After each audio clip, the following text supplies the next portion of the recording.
Okay, recording is starting. And, my screen. Let's hope it works. Hope you can see my screen. Yeah. So. Yes, sir.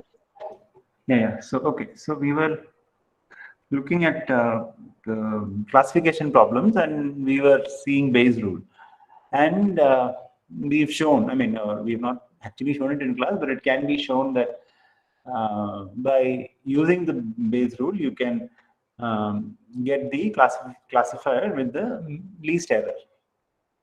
Okay, so that is true in general. So, for example, any kind of classifier you use, any kind of complicated thing you use, if you are using the Bayes decision, you will make the minimum error. So, but the catch is that now, so for example, so let's see. So we have P of class given some x, which we wrote as P of x given class into P of class, right? So this is what we were using, Bayes rule, right? I mean, I'm not writing the evidence, which is the normalizing factor in the bottom, but this was one of the discriminant functions which we used, and this was what we had used, right? So this was our prior. So prior, in some sense, we don't worry about it so much because we are going to assume that that information is available to us. That is why it's called the prior. Right? So there is some way to get that information. And but the problem is here, this class conditional density, P of x given C. How do you estimate this P of x given C? Right? Only then you can get a value here for this probability. So if somebody already gives it to you that this the data for this particular class is has this particular density function. If somebody gives you that information, then it's fine. Then you're happy. But the problem is in practical cases, we don't have that information. We will only have some training data from which we have to estimate this. So like I mentioned in one of the earlier lectures, we will usually assume some parametric form for this class conditional density. And we have to now use the training data to estimate those parameters. Okay, so we are going to assume some parametric form for this. For example, it could be a normal distribution with parameters mean and variance. We are going to assume that form, and then now we have to estimate now the parameters. We don't have to estimate the density itself. We have to estimate only the two parameters which represent this particular parametric form. Other factors which will play a role, which makes this problem difficult, is you must have heard of the curse of dimensionality.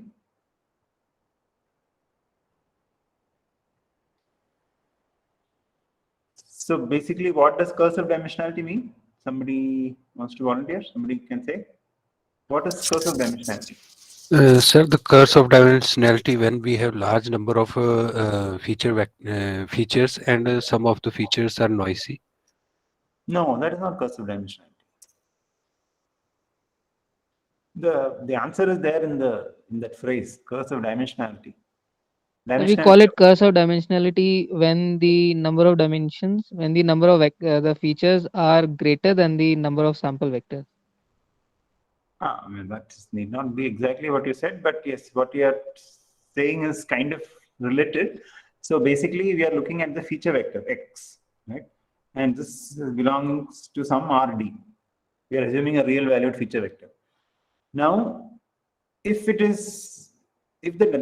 dimension of the feature space becomes bigger and bigger, the number of data points you require to reliably estimate this density grows exponentially. So for example, if you just want to, if let's say you are estimating height of some person, So height is a single dimensional feature vector. X is just, this is height, X. Okay, so you need to estimate, let's say, mean and variance of this height. So maybe if you have, let's say, 100 data points, you can have a reasonably correct estimate of this. And if you want to estimate P of class given, P of X given, P of X given, let's say, child. The class is now child. Okay, so because this is only a single dimension, and if you have, let's say, 100 data points, we can get a reasonable estimate of the mean and variance. But now, for example, if you want height and weight, if X is now a feature vector, it has got both height and weight, then you will quickly find that 100 data points is not enough. You might require maybe 500, or you might require 1,000 data points to reliably estimate this, because this is a two-dimensional space.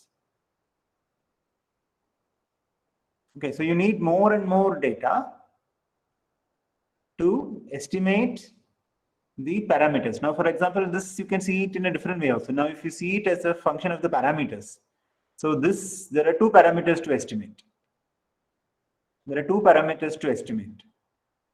And again, with 100 data points, you can get some reasonable estimate of these two parameters. But now, for example, in this case, for example, you will have a mean vector and a covariance matrix. So that means you will have 2 plus 4, 6 parameters which you need to estimate. Now 2 plus 3 actually, 1, 2, 3, because the covariance matrix is symmetric. So you have 5 parameters to estimate.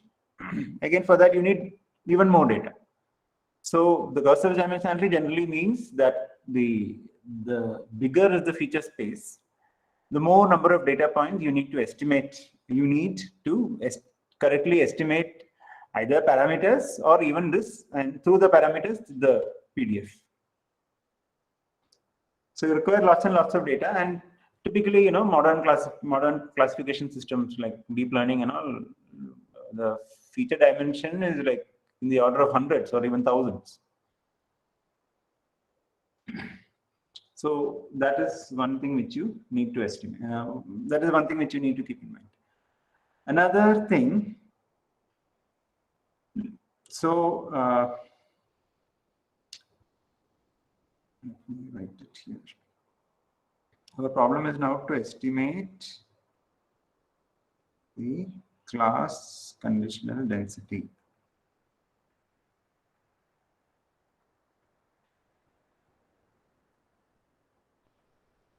That is P of X given C. Did somebody have a question? Okay. So broadly, in the next few lectures, you can think of there are two ways. So in broadly in the next 2 lectures, we will concentrate on one of the ways, which is called the maximum likelihood estimate. I think in data science 3, people who have done data science 3 might have had some exposure to this. And the other way is to do it in a Bayesian way.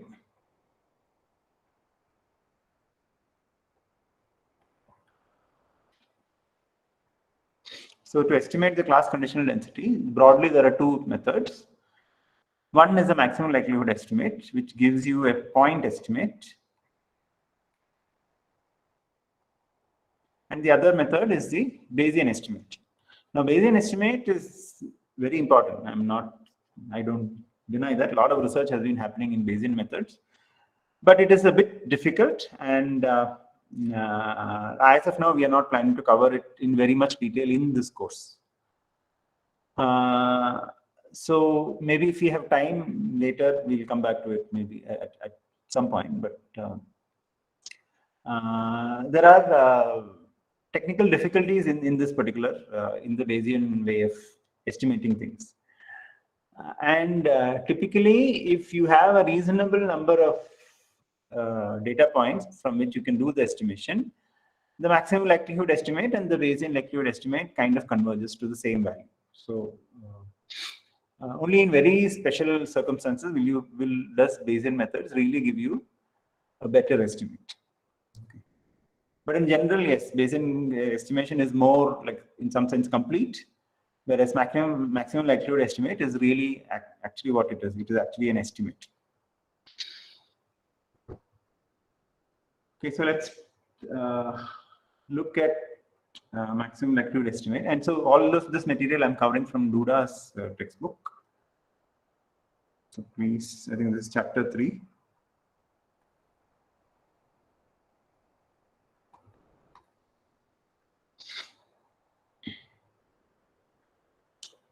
So ideally, let's say in classification problems, we will, let's say there are multiple classes C. It goes from 1 to up to small c. There are classes, C classes, and we have to estimate the class conditional density for each of them. Okay, and for each of this class, we have a data set D1, D2 to DC. So this is the data. So this is supervised classification. So that means there is a 1:1 correspondence between data 1 and class 1. So data 1 belongs to class 1, data 2 belongs to class 2, and so on. Now, when you say you want to estimate P of X given Ci, let's say for some particular Ci, there is some unknown distribution. This distribution is unknown, but we are going to assume that the data points Di are drawn or as sampled from this distribution in an independent manner. It is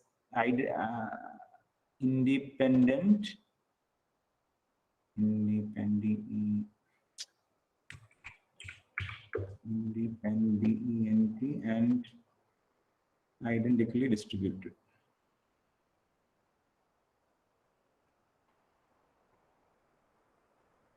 IID. We say that this data points are IID. So that means this data point will maybe contain things like x1, x2, up to some xn. So this are your data points, and these are all vectors, feature vectors, which are extracted from, which are known to come from this particular class. Okay, like this, we have data sets for each class. Each of them we are going to assume has xn observations, or these are our feature vectors, or these are what you have observed. Now, the objective is, given this, we have to estimate P of X given Ci. So because you can consider them as separate problems, basically we will have to, we'll just concentrate on one particular class, and we will repeat the procedure for the other classes. Whatever procedure we have got, we will repeat it C times. That's basically what we are going to do. And to further simplify things, we are, like I mentioned before, P of X given Ci, we are going to say that it is parameterized by a parameter vector. We'll call it theta. And so let's say the theta has different parameters, theta 1, theta 2, up to theta p. Okay, for example, if the distribution is assumed to be a Gaussian distribution, some normal distribution with some mean and some covariance, or and suppose we are talking about space in, let's say, R2. So that means we will have mu1, mu2, sigma 1, sigma 2, sigma 1, 2. This will form our parameter vector.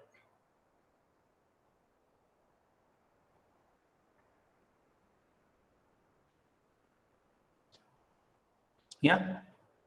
Did you understand what these come from? These are the two parameters. These two parameters, theta 1, theta 2, are the two components of the mean vector. And these are the three components, the two diagonal and one non-diagonal elements of the covariance matrix. So we have in this case, for example, you have to estimate 5 parameters. Okay, so this could be the mean, let's say the height and weight example. This could be the mean height, this is the mean weight, this is the variance of the height, this is the variance of the weight, this is the correlation or the covariance between height and weight. So these form our parameter vector. This is an example of a parameter vector.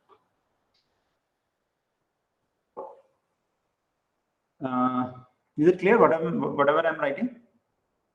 Yes, sir. So, so we will say that the data D is coming from this particular class, and because because we are doing it for one particular class, and the same thing we are going to repeat for the other classes. We want to explicitly say that the data is conditioned on these parameters. So in fact, we will write P of D given theta. This is to explicitly inform or say that we are going to look at the data given one set of parameters. See, these parameters are not known to us. We don't know the parameters, but we just want to say that this data is coming from some set of parameters, and we will call this as what is known as a likelihood function.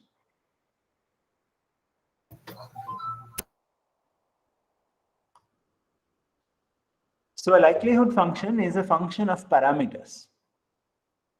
A likelihood function is a function of parameters. And for our objective now is to find out that set of parameters which best agree with the data. So for example, let's say if I draw the space of, suppose it's a 1D, let's say there is only one parameter and I call it theta. A likelihood function might be like this. Okay, now this, and some data is given to us, D data is given to us. Now we evaluate this function for various values of theta. And whichever theta gives me the maximum value, I call it theta hat. And this is going to be my ML estimate, maximum likelihood estimate.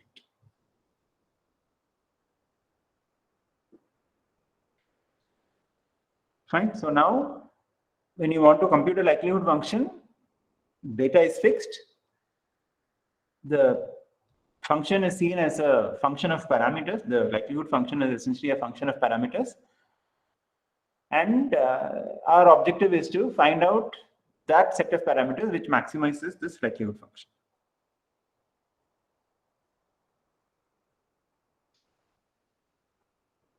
Okay. So to do this, because this can be done simply by using simple calculus, because basically the likelihood function is a scalar function. It is essentially computing some probability value, right? It is not technically a probability, because it is not, if you have 2-3 likelihoods, it will not add up to 1. But basically, it is a scalar value function, something like a probability, right?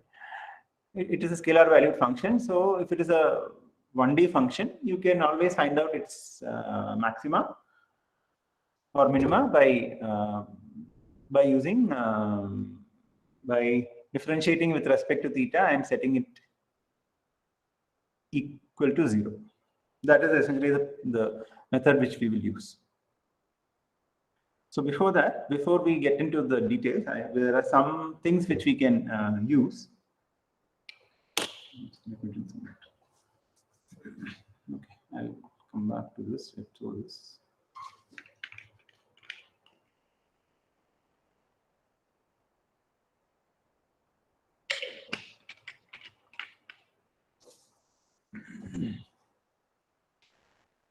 Yeah, so I mentioned this maximum likelihood estimate is the point estimate.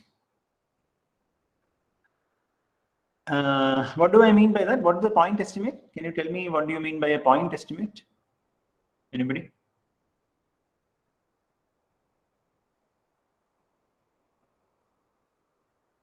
What do you mean by a point estimate?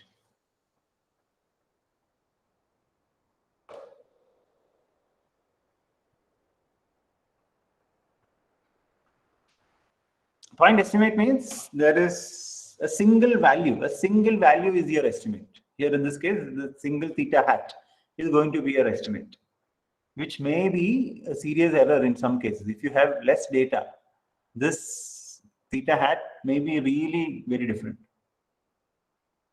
For example, if you want to just do tossing of a coin. Okay, the simple experiment you are doing is tossing of a coin. 3 times you did, 3 times you tossed, you got heads, heads, heads. And if you want to find out the expected value of whether it is head or tail of that random variable, if you find out the maximum likelihood estimate given these 3 observations that you got head, head, head, you will conclude that the expected value of that coin is going to be head. That means you're going to say that you're going to conclude that that coin is a biased coin, which need not be true. It just so happened that 3 times you got the head, but that doesn't mean that the tail will never come. But given that data, the mu which maximally matches that those set of observations is mu is equal to h. Mu is equal to heads. Okay, so maximum likelihood estimate has that issue because it is a point estimate.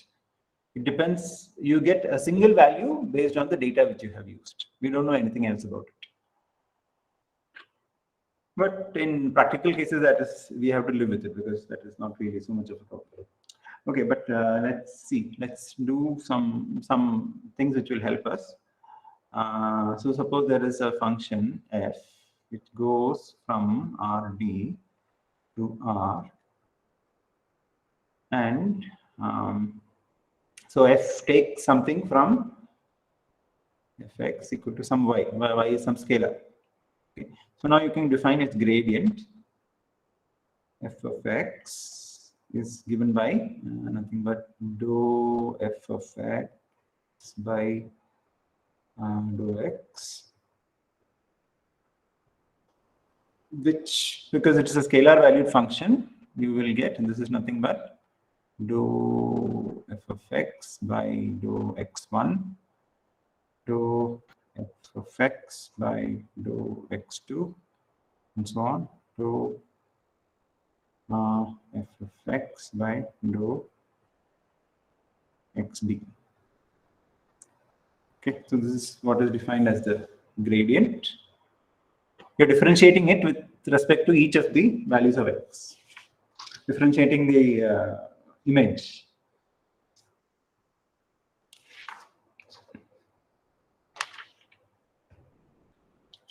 Then, for example, now let's consider another thing. Y is equal to ax, and let's say A is an m by n matrix. So this is essentially a function from r raised to n to r raised to m. Here A is a mapping from n to m, Rn to Rm. Now, if you want to find dou y by dou x, okay, how do you find out dou y by dou x?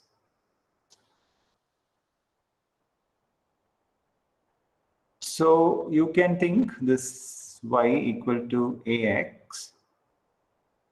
How do you write y equal to x? There are 2 ways to write y equal to ax. For example, let's say my A is, let's say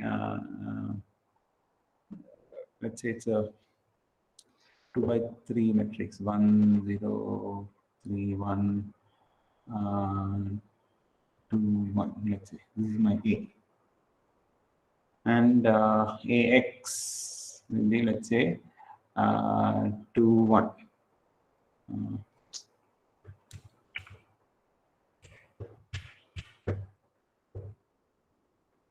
I call it 2, 1, 0. This is my X. So A is a 2 by 3 matrix. So that means I go from R3 to R2. So my input is in R3 and I should get something in R2, which will, so I can write this as a linear combination of the columns of A multiplied by this, multiplied by the vector, by the components of X. So 2 into 1, 0 plus 1 into 3, 1 plus 0 into 2, 1, which will give me, what will I get? 2, 0 plus 4, 2. And I will get 6, 2. Fine.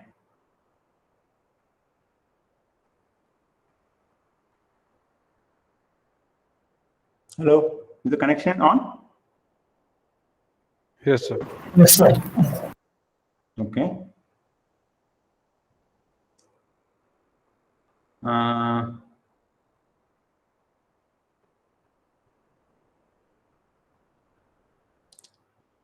Another way of finding AX here, AX I can write it in this way. The other way is nothing but I take the 1, 3, 2, 0, 1, 1.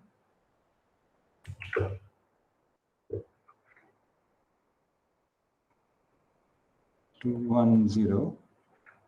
Is I can take the dot product of the rows of A with X. Okay. So this is now going to become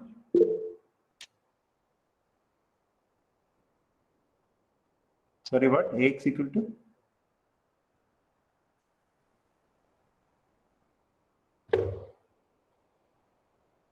Yeah, I wrote that on purpose so that just to see if you guys are awake.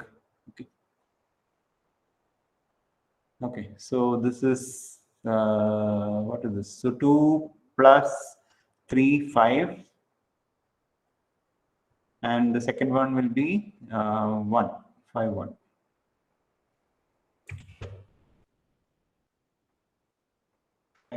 Okay. This is also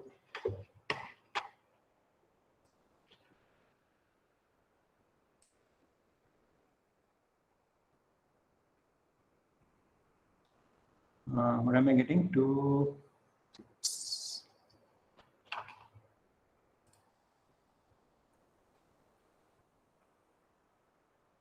This is what is this? 3, 1, no? 3, 1. This is 5, 1. Yeah, so you should do the same answer. Right, so y equal to ax. So now when you want to find out dou y by dou x, basically there are multiple components in y, there are multiple components in x. There are multiple components in y and multiple components in x. For example, this 5, 1. How did I get 5, 1 here? So if I represent A as the rows of A as A1 and A2, these are the rows of A. And this is my values of x, which is x1, x2, x3. So now if I want to find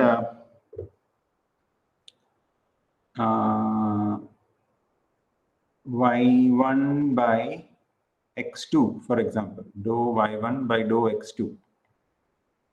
Okay, what is dou y1 by dou x2? How can I get dou y1 by dou x2?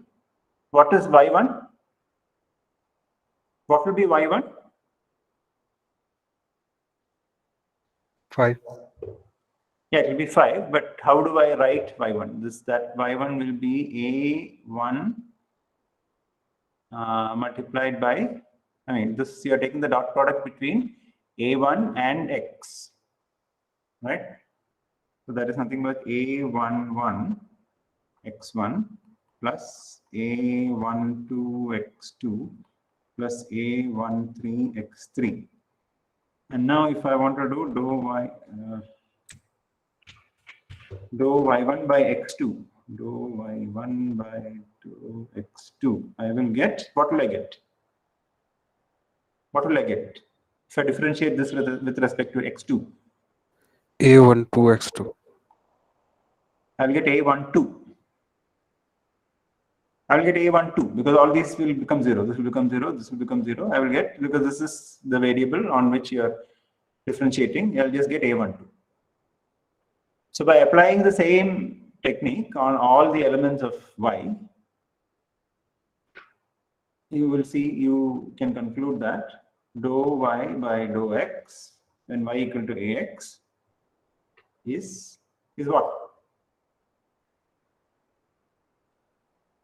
What will be this?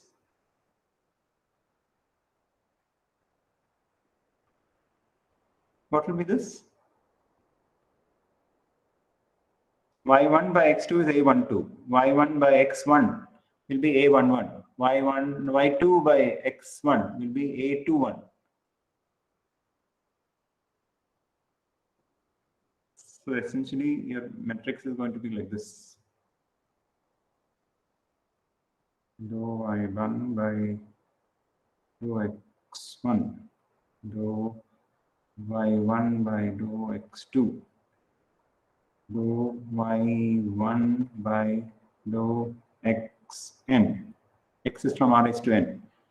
Then dou y2 by dou x1, dou y2 by dou x2, dou y2 by dou xn, and so on, dou ym by dou x1, dou ym by dou x2, dou ym by dou xn. This is going to be a matrix. And what is this called? This is the Jacobian matrix, J. Jacobian matrix, and this is A, J. And so this is nothing but by using this result, in this particular case, y equal to ax, this is nothing but A.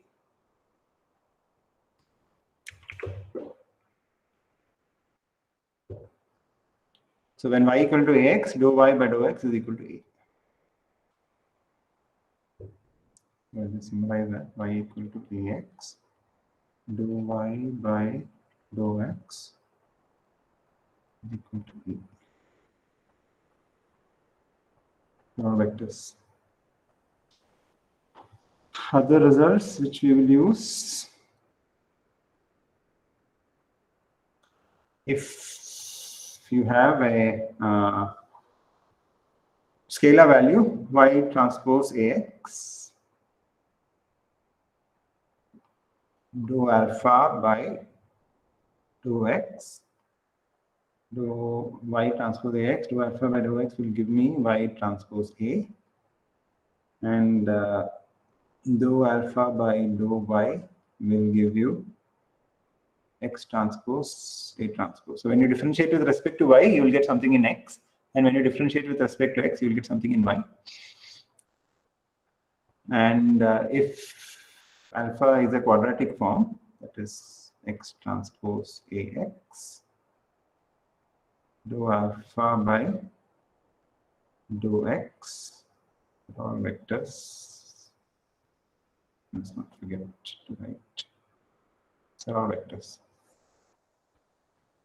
Dou alpha by dou x will give me x transpose A plus A transpose. We will use these results. It's very simple to prove them. These results you can go similar to the what we did here. Keep expanding, and then you will do the differentiation partially with respect to each component, and then you will get the answer. Okay, so it can be a tedious process, but it can be done. It's not difficult. So these results we will use. Did I make a mistake? Transpose A plus A transpose alpha by transpose X. Okay, so we will use them. So now we have seen this gradient operator, no? How do the gradients work? So now, for example, to find out this particular value, you need to differentiate with respect to theta. And theta for us is a vector, it's a parameter vector.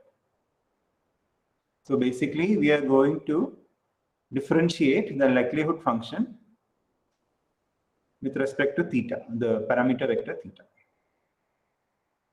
Let me write that again. We have the parameter vector theta 1, theta 2 up to theta p. Now we will define this gradient operator with respect to theta, which will be dou by dou theta 1, dou by dou theta 2 to dou by dou theta p. This is the gradient operator which we will use on the likelihood function, because we are going to differentiate this function, this likelihood function. This is, what is this function? This is nothing but p of d given theta. Here this theta is a scalar value. D given theta. This is my likelihood function.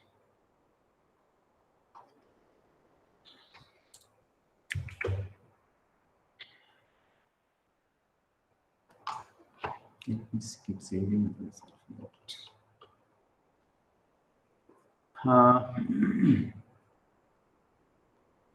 Yeah, and typically, so I will explicitly write the function as likelihood function L. Okay, and I said likelihood function is a function of the parameter vector theta. And it makes sense also to use the log likelihood. So I will take the log of that. So log of P of d given theta. And we are interested in finding out theta hat, which is the argmax over all theta, and log of P d given theta. This set of parameters. So we are interested in this particular theta hat, which gives you the maximum argument for this likelihood function. And since we know our d is nothing but x1, x2 to xn, where xi belongs to some rd. And this is the set of data. This is the data set. So my likelihood function I can write as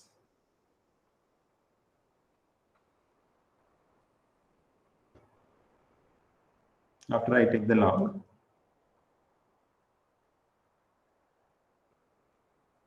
Summation log of p xk given theta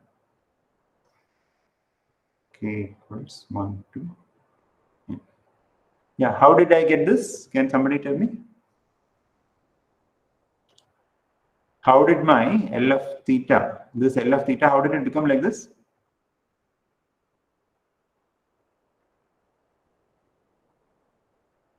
How did it become like this?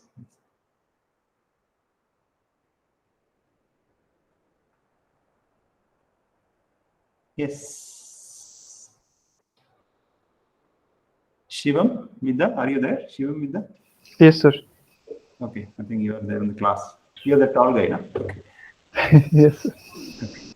Yeah, so can you tell me, Shivam, how did this come here? Sir, as they were IIDs, so Yeah, they are IID. Essentially, this is nothing but your P of x1, x2, xn given theta. And because they are IID, I can write them as P of x1 given theta into P of x2 given theta, and so on up to P of xn given theta. Because we are assuming that the data are independently drawn from the class conditional density that we have mentioned it here. It is IID. So because of after that because of that we can take the log, and it becomes so the product becomes the sum. And so this is my likelihood function. Oh, I missed something here. Okay, I missed something here. That's okay. So this is my likelihood function.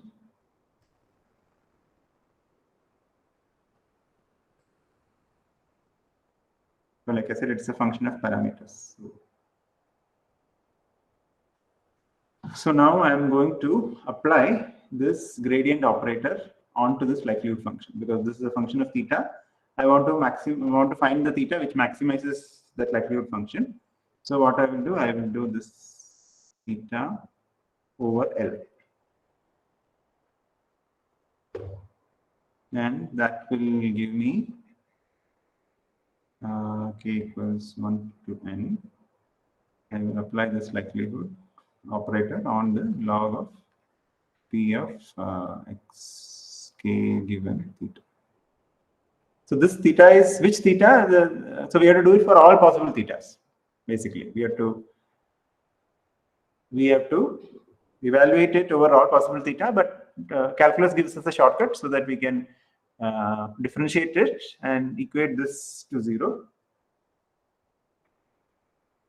And so at that value, what will happen if this equals to 0, and if I equate it to 0 and choose that theta, which makes this gradient equal to 0, what can I conclude?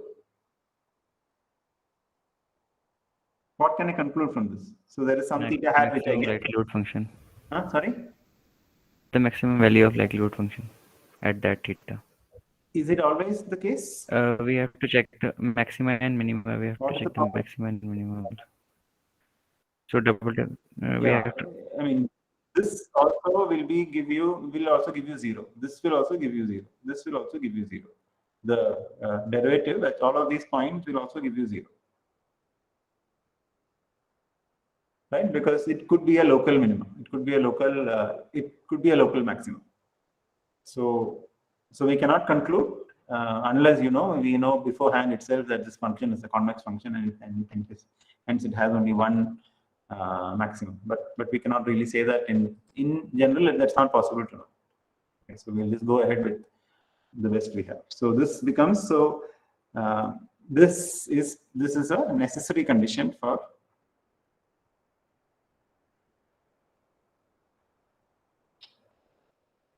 the ML estimate of theta. It's not a sufficient condition. Okay, and just to conclude, sometimes we can. So right now we have just used the maximum likelihood.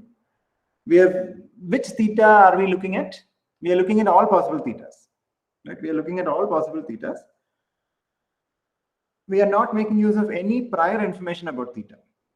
So if we have some prior information about theta, we can have a new different estimate called as the map estimate,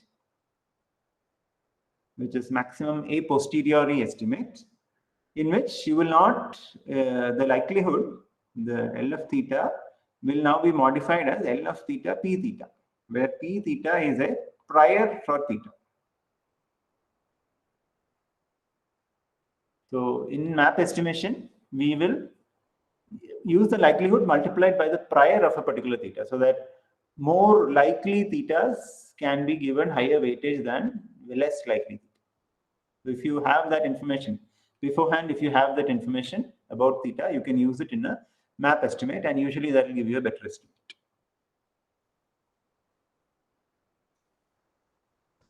Fine. Okay. So I will stop here. Hopefully we should meet in person tomorrow. Unfortunately, the 8 o'clock class I cannot avoid. So currently we plan to meet tomorrow at 8 o'clock. Fine.